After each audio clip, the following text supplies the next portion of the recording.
Good morning बच्चों। आज हम लोग बात करने जा रहे हैं 3 अंकों का गुणा किस तरह से किया जाता है। ठीक है, तो शुरू करते हैं 3 अंकों का गुणा। लेकिन 3 अंकों से पहले एक बार फिर से रिवाइज कर लेते हैं कि जो 1 अंक का गुणा है वो किस तरह से किया जाता है, जो 2 अंक का गुणा है वो किस तरह से किया जाता है, ताकि हमारा जो जवाब है वो सही आ सके और आपको सही से 3 अंकों का गुणा सिखाया जा सके।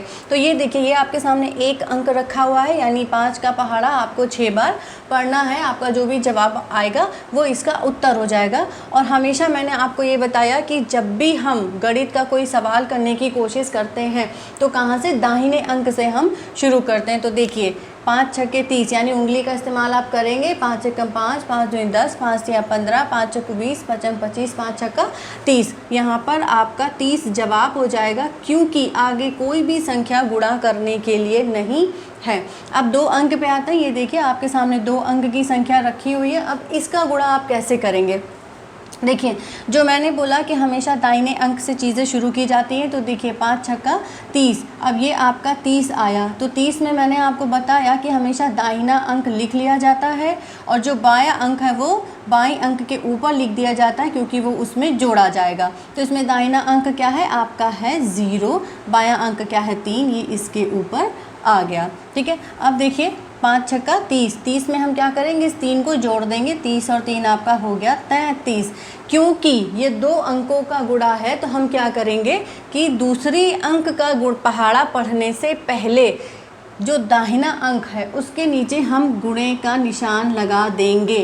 ठीक है, उसके बाद पढ़ते हैं 6 एकम आपका आ गया 6, 6 एकम आपका आ गया 6। अब चूंकि 2 अंकों का गुणा था तो अब इसको जोड़ लेते हैं। 0 के नीचे कोई संख्या नहीं है, आपका जवाब आ गया 0। 6 में आपने 3 जोड़ा, आपका आ गया 9। 6 में आपने 3 जोड़ा, आपका आ गया 9। ये हो गया आपका जवाब। ठीक है, तो ये 1 अंक का गुणा हो गया, ये आपका 2 अंक का गुणा हो गया। अब हम बात करते हैं 3 अंक का गुणा कैसे किया जाता है।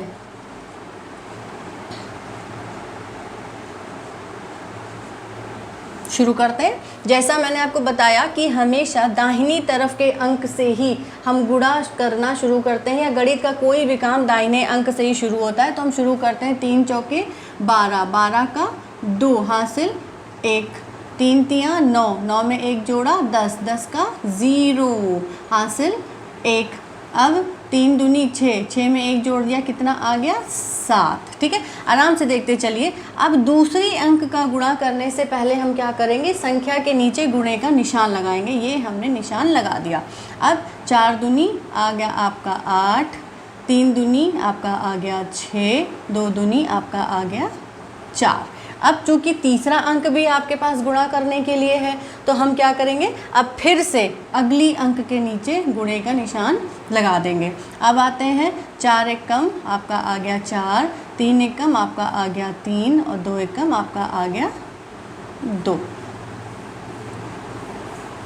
ठीक है, अब इसको कर लेते हैं अंडरलाइन, लाइन खींच लेते हैं, क्योंकि हमारा 3 अंकों का ही गुणा था तो अब हमें लाइन खींचनी है। अब देखिए 2 के नीचे कोई अंक नहीं है तो कुछ जोड़ना नहीं है, आ गया आपका 2। 8 में 0 जोड़ेंगे, हमारा आएगा 8। अब देखिए 4 में 6 जोड़ा 10, 10 और 7 17, 17 का 7 हासिल लगा 1। अब 3 में 4 जोड़ा 7, 7 और 1 आपका आ गया 8। और 2 के ऊपर कोई संख्या नहीं है तो 2 को ऐसे ही लिख लेंगे। तो ये रहा आपका 3 अंकों का गुणा, यानी कि दाहिनी तरफ से अंक आप लेंगे, गुणा करना शुरू करेंगे।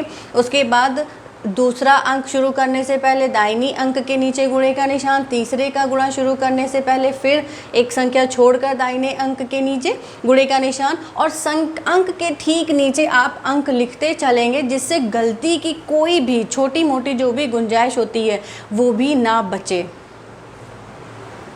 ये रहे आपके 10 सवाल 3 अंकों के गुणा का। ये 10 सवाल आपको अपनी कॉपी पे अच्छी तरीके से उतार लेना है, क्योंकि जो भी 3 अंकों का गुणा होता है या फिर 2 अंकों का गुणा होता है वो हासिल वाला होता है, तो उसमें थोड़ी कठिनाई आती है। इसीलिए आप लोग अच्छी तरीके से पहाड़ा पढ़ लें, अच्छी तरीके से हासिल को सही जगह पर रखें, अंकों के ठीक नीचे अंकों को रखें, और जो भी हासिल आता है उसको कहाँ पर रखना है, पहाड़ा किस तरह से उंगली का इस्तेमाल करके पढ़ना है, किस तरह से अंक के ठीक नीचे अंक लिखना है, किस तरह से जोड़ना है, गुणे का निशान किस अंक के नीचे लगाना है, इन सारी बातों का ध्यान में रखते हुए आप इन 3 अंकों के गुणे को करेंगे। अभी 3 अंकों का गुणा हम एक बार और समझाएंगे, लेकिन तब तक आप मुझे ये करके दिखाइए जिससे मुझे ये पता रहे कि अभी और कितने सुधार की ज़रूरत है।